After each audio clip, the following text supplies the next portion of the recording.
السلام علیکم مائی YouTube family, hopefully سب ٹھیک ٹھاک ہوں گے، خیریت سے ہوں گے، اور آپ لوگوں کی دعاؤں سے میں بھی بالکل ٹھیک ٹھاک ہوں، اور گرمی کو بہت ہی زیادہ اچھے طریقے سے انجوائے کر رہے ہیں، کیونکہ گرمی جو ہے وہ بہت زیادہ اپنے زور و شور پر ہے، بہت زیادہ گرمی ہو چکی ہے۔ ایسا لگتا ہے جیسے گرمی نے سارے ظلم و ستم ہم پر ابھی ڈھا دینے، اور بارش جو ہے وہ بھی ہونے کا نام ہی نہیں لے رہی۔ کراچی میں مسلسل خبریں آ رہی ہیں کہ آج بارش ہوگی، کل ہوگی، لیکن بارش نہیں ہو رہی ہے، اور بس یہی ہو رہا ہے۔ بارش کا ویٹ ہو رہا ہے گرمی میں، اور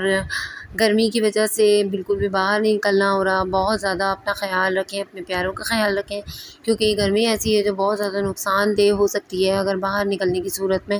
تو وہ تو اچھا ہوا کہ بچوں کی چھٹیاں ہیں، لیکن بچوں کو اور جگہوں پہ جانا ہوتا ہے، جیسے کہ مدرسے ہو گئے، ٹیوشن وغیرہ ہو گئے، تو اب ساری چیزیں تو ایک ساتھ بند نہیں کر سکتے ہیں۔ بہت زیادہ جو تعلیمی ادارے ہیں وہ کھلے ہوئے ہیں، جس میں کوچنگ وغیرہ بھی ہو گئے اور انسٹیٹیوٹ ہو گئے، تو اس میں بہت زیادہ خیال رکھنا چاہیے بچوں کا، کیونکہ بچوں کو بالکل بھی نہیں پتہ ہوتا کہ ہمیں اپنا خیال کس طرح سے رکھنا ہے۔ تو یہ ہماری جیسی مائیں ہی خیال رکھ سکتی ہیں۔ اور ابھی جیسے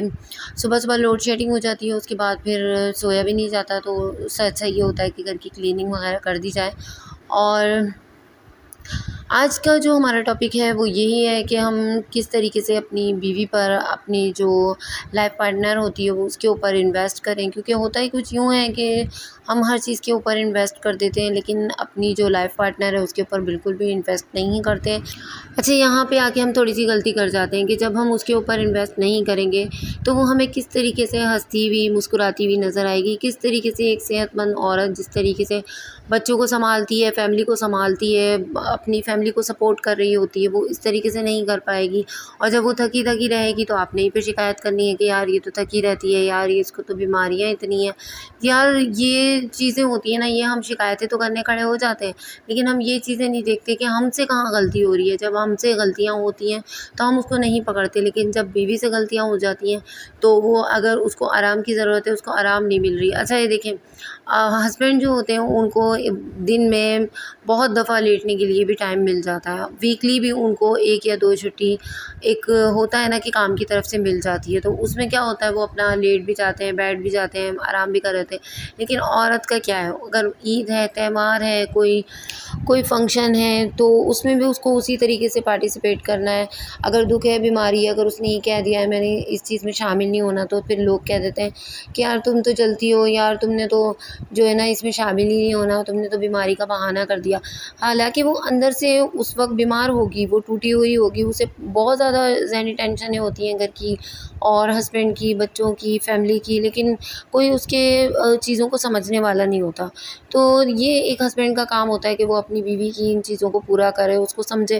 کیونکہ عورت جو ہوتی ہے نا وہ اتنی گہری ہوتی ہے نا، وہ کسی سے کچھ نہیں کہہ سکتی، وہ صرف اور صرف جو ہے نا اپنے دکھ سکھ جو ہوتے ہیں وہ اپنے شوہر سے کر رہی ہوتی ہے پورے، چاہے وہ اس سے بے انتہا محبت کرتی ہو یا نہیں کرتی ہو، چاہے وہ صرف ایک رشتے کو نبھا رہی ہو، کمپرومائز کر رہی ہو، کیونکہ شادی کے بعد نا بہت زیادہ لوگ تو صرف کمپرومائز ہی کر رہے ہوتے ہیں، اور بہت زیادہ لوگوں کی ایک ہوتی ہے کہ بہت زیادہ اسٹرانگ بائنڈنگ ہوتی ہے، لیکن اس میں بھی بہت زیادہ کمپرومائز ہوتے ہیں۔ لیکن کچھ بھی ہے، رشتہ جیسا بھی چل رہا ہے، لیکن ہر عورت کی خواہش یہی ہوتی ہے کہ اس کا ہسبینڈ اس سے پوچھے، اس کے دکھ سکھ کو شیئر کریں اور اس کا اسی طریقے سے خیال کریں۔ اچھا، آپ نے بہت زیادہ لوگوں سے یہ بھی سنا ہوگا کہ لوگ کہتے ہیں کہ یار یہ بیچاری جو ہے نا اس کا چہرہ بڑا مرجھایا ہوا ہوگا، شادی کے بعد ایسی ہو گئی، ویسی ہو گئی، یا پھر کسی عورت کے بارے میں یہ کہہ دیا کہ یار یہ تو بڑی نکلی نکلی لگ رہی ہے، آج کل جو ہے نا بہت پیاری پیاری سی ہو رہی ہے، شادی کے بعد کس قدر اس کا رنگ فیئر ہو گیا ہے۔ تو یہ ساری چیزیں جو ہوتی ہیں نا یہ ایک ہسبینڈ کی وجہ سے ہوتی ہیں، کیونکہ اگر آپ غریب بھی ہیں اور اگر آپ امیر بھی ہیں تو آپ کے پاس لاکھ دولت ہو، لیکن اگر آپ کو ہسبینڈ کی توجہ حاصل نہیں ہے نا تو آپ کو کچھ بھی حاصل نہیں ہے دنیا میں۔ اور اگر آپ بہت زیادہ غریب ہیں اور آپ کا ہسبینڈ، آپ کا لائف پارٹنر آپ کا بہت زیادہ خیال رکھتا ہے، آپ کی چھوٹی چھوٹی سی باتوں کا خیال رکھتا ہے، خوشیوں کا خیال رکھتا ہے، تو آپ کے چہرے پہ دیکھیے گا بلا وجہ میں ایک اسمائل رہے گی، بہت زیادہ اچھے سے بات پہ آپ اسمائل دو گے، خوش ہوں گے، ایک کانفیڈنس لیول جو ہے نا وہ بہت ایک اپر ہو جاتا ہے، بہت زیادہ کانفیڈنس لیول آپ کا ہائی ہو جاتا ہے کہ آپ جو ہے ہر بندے سے بڑے اچھے سے بات کرنے لگتے ہو۔ آپ نے بہت زیادہ ایسے لوگ بھی دیکھے ہوں گے جو شادی سے پہلے بہت کم گو ہوتے ہیں، لیکن شادی کے بعد بعد ایک دم سے ان کا اخلاق بڑا اچھا ہو جاتا ہے،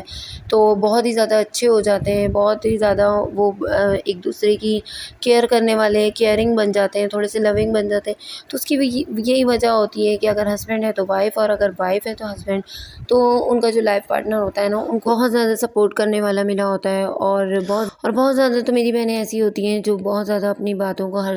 ہر چیز کو، اپنے دکھ کو، اپنے غم کو اپنے دل میں رکھتی ہیں اور بظاہر ہنستی رہتی ہیں، کیونکہ یہ چیزیں جو ہوتی ہیں نا، یہ زیادہ تر جوائنٹ فیملی میں ہوتی ہیں کہ ہم اس ڈر سے کسی سے کچھ کہہ ہی نہیں پاتے کہ ہم اگر کسی کو کچھ کہیں گے تو ہمارا مذاق بنے گا، سب ہم پہ ہنسیں گے، تو اس طریقے سے بہت ٹائم ہمارا آگے نکل جاتا ہے اور ہماری بہت زیادہ خواہشیں ایسی ہوتی ہیں، پھر وہ وقت کے ساتھ ساتھ ہمارے دل میں دفن ہو جاتی ہیں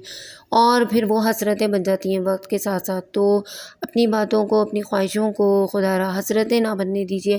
ان کو اسی وقت پہ پورا کرنے کی کوشش کیجیے۔ اگر آپ کے پاس ایک کمرہ اویل ہے، اگر آپ کے پاس ایک گھر اویلیبل ہے، تو آپ اسی میں رہ کے اپنی خواہشوں کو پورا کریں اور کوشش کریں کہ کبھی بھی ہمت نہ ہاریں، اپنی جو آپ کی جو باتیں ہیں، آپ کے دل میں جو خواہشیں ہیں،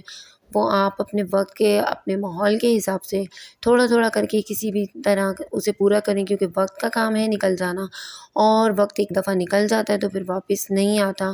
تو یہی میری آج آپ لوگوں سے ریکویسٹ ہے، ہر وقت چلتے پھرتے یا حیو یا قیوم کا ورد کریں،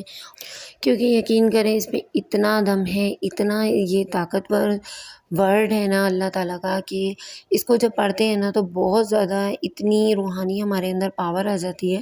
کہ ہم جو ہے نا اب بہت زیادہ ایک اسٹرانگ پرسنالٹی بن جاتے ہیں۔ تو یہ میرا اپنا تجربہ ہے اور میں خود بھی اس کو بہت زیادہ پڑھتی ہوں، اپنی روز کی روٹین میں پڑھتی ہوں، اور آپ سب کے لیے بھی دل سے میں یہی دعا کروں گی کہ اللہ تعالیٰ آپ کی پریشانیوں کو ختم کرے، مشکلات کو دور کرے۔ اور ویڈیو پسند آئے تو لائک کیجیے گا، سبسکرائب کیجیے گا، اپنا رکھیے گا بہت زیادہ خیال، مجھے رکھیے گا دعاؤں میں یاد۔ اگلے ولاگ تک کے لیے اللہ حافظ۔